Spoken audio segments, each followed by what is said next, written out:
Welcome to another episode of Diary of a Wannabe Comedian with me, Belle, a wannabe comedian. So I have been to the cinema, obviously, but I won't bore you with that because I didn't see anything. Did I see anything worth seeing? Well, I've just seen the Formula One movie again, and that was fabulous. Again, I enjoyed it just as much this time, with the exception of the first, 30 minutes, and that's because I was sat next to a guy and his son who just had a conversation all the way through until people at the back started saying shh and having a go. And then I think they got the message and they decided rather than stop talking, they'd just leave the movie altogether, which suited me because that meant I had virtually the whole front row on my own. So I was pleased about that. Anyway, I'm not going to go on about that.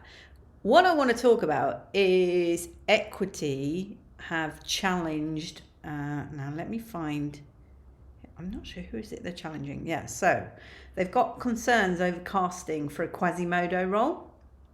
So for anybody who's new to my podcast, I was born with spina bifida and scoliosis, so I have lived experience of this condition.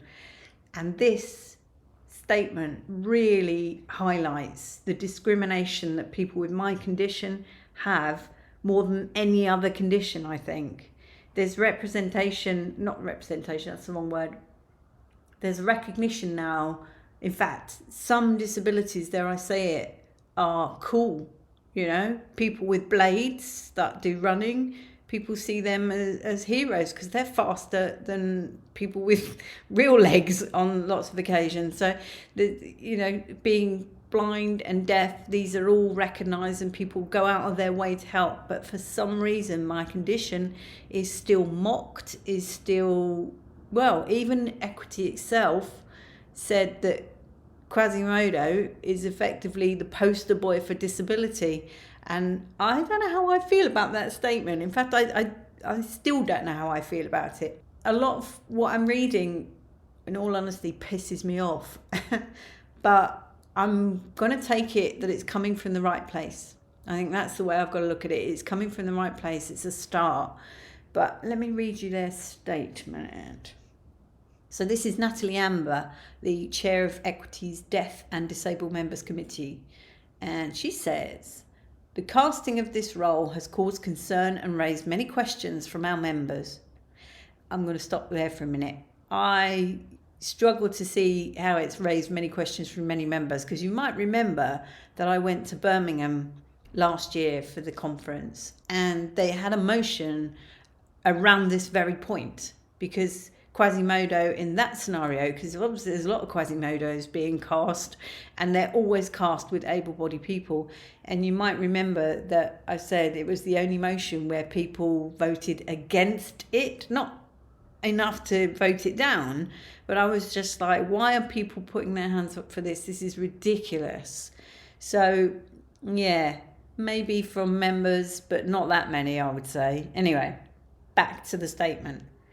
Although the production explores the character's deaf identity, the physical disability at the centre of Quasimodo's character, he is the Hunchback of Notre Dame, is intrinsic to the story.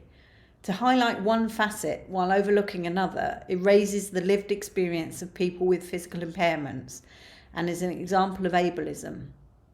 Whilst we welcome the inclusion of BSL interpreters, neurodivergent and Romani performers, I confused myself there. Romani, it seems weird when you're talking about deaf and disability, but anyway. While we welcome the inclusion of BSL interpreters, neurodivergent and Romani performers, it's important to recognise that diversity is not a trade-off. Representation of one marginalised group does not excuse the erasure of another. Well, I put it to you, Natalie Amber, as somebody who's got many years lived experience of this condition, there is no trade-off in that it's always ignored unless it's mocked.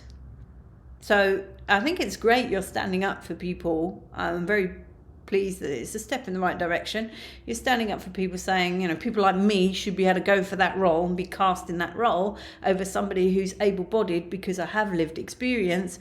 That's great, but let's work on all those sitcoms and all those plays and films that just relentlessly mock this condition.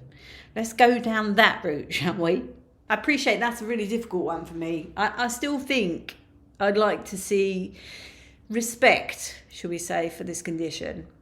But how you balance that with freedom of speech, which is my other passion, that's a tricky one. Hey, who thought I'd get so deep on a Thursday? Much love and gratitude.